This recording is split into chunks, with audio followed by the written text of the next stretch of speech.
best one so far. Nice one. Federer. It's Jan here, and in today's session I'm going to show you the most important element, how you can get that massive topspin forehand just like Rafa Nadal.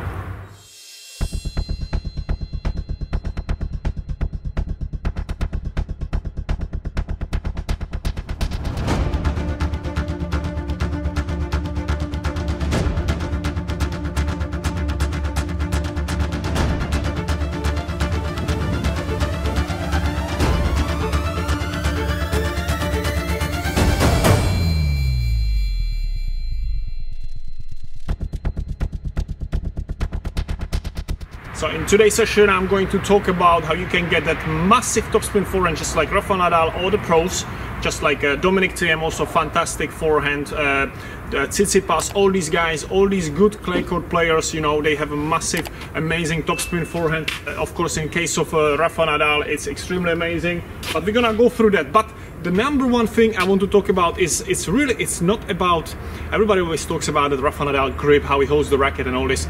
It does help, but I will show you today that even if you hold the racket just like Roger Federer, yeah, which is more kind of the classic, the kind of almost kind of, yeah, kind of the natural, kind of the standard classical forehand grip, yeah, he doesn't have right amazing extreme grip just like Rafa Nadal. But even Roger Federer generates amazing amount of spin. Yeah, he's one of the best players on clay. You know, and I'm gonna explain the one key, the number one secret ingredient that is here, how you can generate that massive spin just like him, even with that grip. So even if you are a player who doesn't have necessarily a grip of Novak Djokovic or Rafa Nadal, yeah, you can still generate a lot of spin. I'm gonna show you right now when I'm gonna start hitting here how this can be done. So first of all, I'm going to show you a couple of forehands with that spin, let's say Novak Djokovic style. Also a little bit of Rafa, so let's say first 2 or 3 I'm gonna have that kind of Djokovic grip, yeah, it should be just this one, just like kind of a little bit more than Federer. This will be the Federer again, on that power here, on that edge, yeah. Djokovic will be more like this, so if you put your hand on the strings, you slide it out, it's kind of the Djokovic grip, or if you just kind of pick up your racket like this. And the Rafa Nadal grip will be a little bit more, a little bit more extreme, yeah, a little bit more close if you're talking about the face of the racket. So I'm gonna show you first of all these two. You're gonna be focusing on how high and deep I'm hitting it. I'm gonna actually put a target in the corner. You can also do the same. And then after that, I'm gonna show you the Roger Federer grip, and I'm gonna show you how I'm able to generate almost as much spin and as depth even with this grip. Yeah? And then we're gonna go into that thing how I can do this and how you can do exactly the same just like me. Yeah? That was kind of the Nadal finish here. You can see how nice and high. More Djokovic. First cone is gone. More Djokovic. One more Djokovic, that's great. Also spin a bit higher now. And spin out. One more spin. Yeah. And everything nice and under control with a nice spin. Nadal again. One more time with Rafa. That felt quite good, and one more. As you could just see, the ball was kind of not maybe 2 or 3 meters above the net, but at least every one of them was 1 meter above the net, nice and deep. I did manage to hit one of the cones. Everything was bouncing between 3/4 and the baseline, a good amount of spin, nice control. I was just enjoying it. Now, this was possible with this grip, which was more of that Novak Djokovic or Rafa Nadal grip, okay? And now, right now, I'm gonna show you how we can manage to do the same, or I will even try to do even better with that Roger Federer grip. Yeah? So if there's some of you saying you can't put enough spin on the ball if you hold the racket just like Roger Federer, wrong, you can. And right after that, we're gonna go into that number one secret ingredient, why Roger Federer does manage to hit those beautiful topspin forehands even with that grip that he has. Let's get into it. First of all, you're watching me. I'm gonna do whatever I can to maintain that Federer grip, even if I'm not really used to it, but I'm gonna try to generate as much spin as possible. Let's see how many balls I will need to get there. Let's see how many shots I will need. And then, as I'm hitting, you're gonna write in comments below, why do you think I can generate that much spin, even with that grip, yeah? So I'm gonna try to do something like this. That was low spin, and the ball came down, just hitting that baseline or just inside the court. Yeah, let's get into it right now. So let's get now into that Roger Federer. I'm gonna try to model it on his. I've got that grip, and let's go.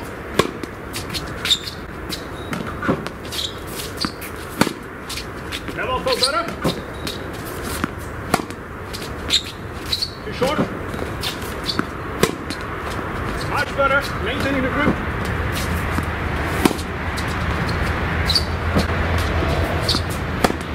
This one. That's that. I'm getting there now. This one. Look how much spin. And I'm still having that grip. That's the one. Overhitting a little bit. One more.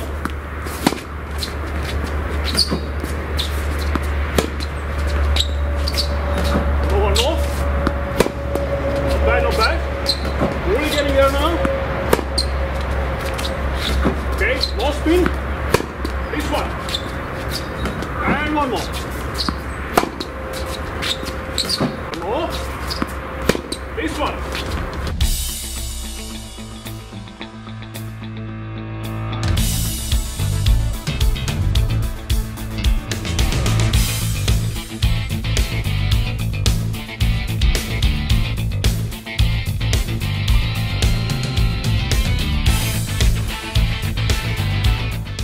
That was the best one so far. Fantastic, this one was the best.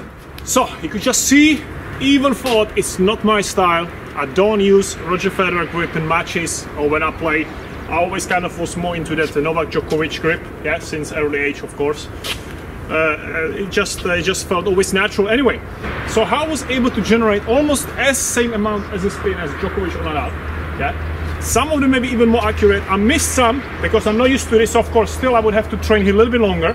But some of them were feeling quite great actually. And I had a lot of spin, even though I had that Roger Federer grip. Yeah, the racket is much more open. It's much more difficult to spin the ball out because it's just a different path of the racket basically. But the number one key element, whatever biomechanics you use.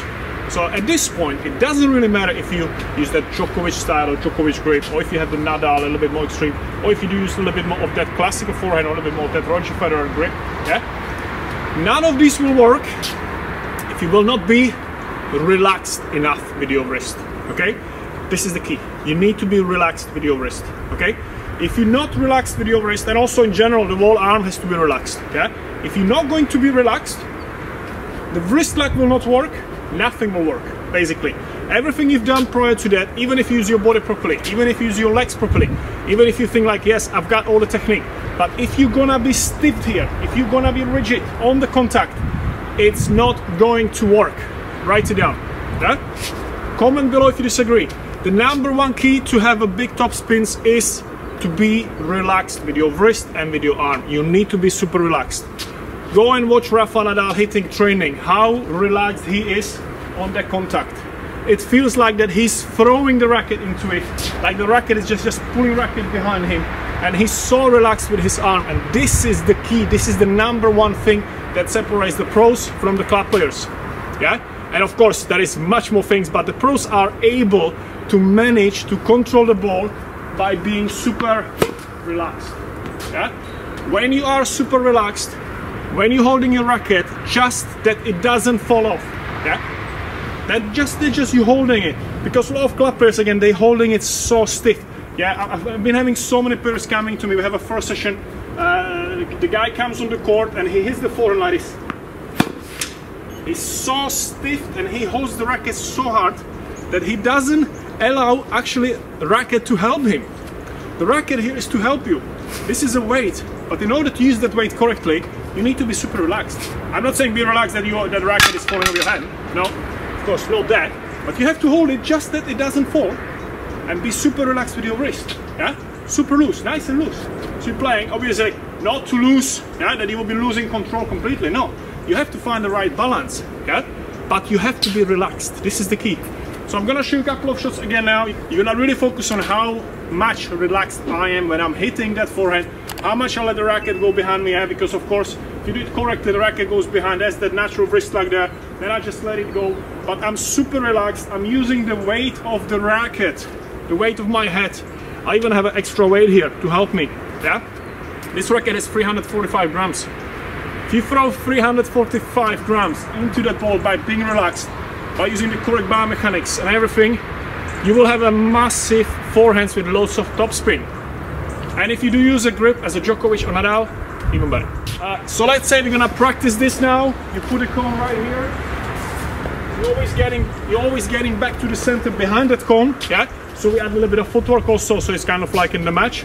But you're really focusing on just hitting the ball by being super relaxed. This is so important, if not crucial, in tennis. If I'm talking about the upper part of the body and how to use the arm and the swing path and all this, yeah? But you want to be super relaxed. Go and watch the pros when they are playing, when they are hitting in the practice session, how relaxed they are. Del Potro, Berdych, Federer, all of them, super relaxed, Tsitsipas, TM, Nadal, you name it, they are super relaxed. Even when Rafa Nadal makes it look like that he's going so much, at the time of the contact point, he's super relaxed. The racket does the job there for him, yeah? They've got an amazing feel for the ball, which develops with training, yeah? Years of training, you will develop that amazing feel. But it's really, the key is about you want to be super relaxed, yeah? So I want you to really remember this. I'm gonna show that exercise right now. You're going to do 20 to 30 balls, yeah? Everything cross court, you're focusing on hitting everything nice and high, nice and deep. But I'm gonna be hitting now. I want you to really focus on how much I'm relaxed I'm here. And I will tell you the ones that feel really great to me. Let's see if you're gonna have that, get that same feeling. It's really important to understand that feeling when you train. You want to be super relaxed and just enjoying it, just swinging it through. Yeah, no stiffness whatsoever. So you're gonna do one cross, one on the line, super relaxed, and just the top spin. Super relaxed arm. Watch this. My wrist, everything. Yeah. How relaxed I'm gonna be.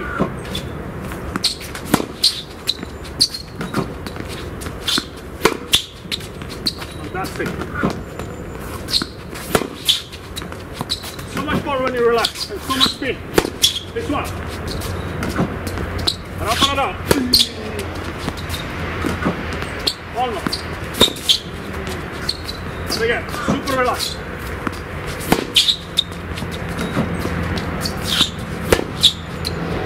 With more Roger Federer now. Same thing. See, almost same amount of spin. Still relaxed. That out again. Higher, of course. Djokovic.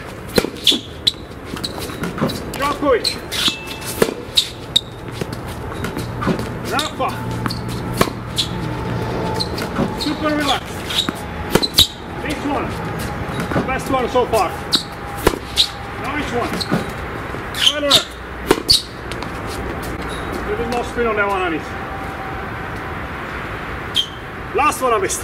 So if you do use a Roger Federer grip, you might have to do a little bit of work, of course. It's not as easy as the Djokovic or Nadal one, but it is possible, given the fact you're gonna be super relaxed and just really letting the racket do the job. You know, when you relax, you're gonna have the natural wrist like, and just like if you were pulling the racket kind of behind you. At the right moment, you get into the contact and you're gonna crash the ball, you're gonna have a lot of spin. But really, I think this is one of the most crucial elements there. Of course, there is so many things to talk about, but this is for me the number one at the moment, yeah?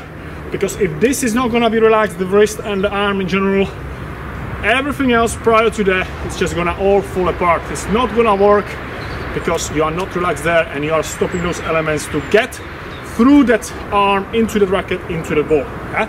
That initial release, that initial contact point of the release of the power and of everything into the ball. Okay?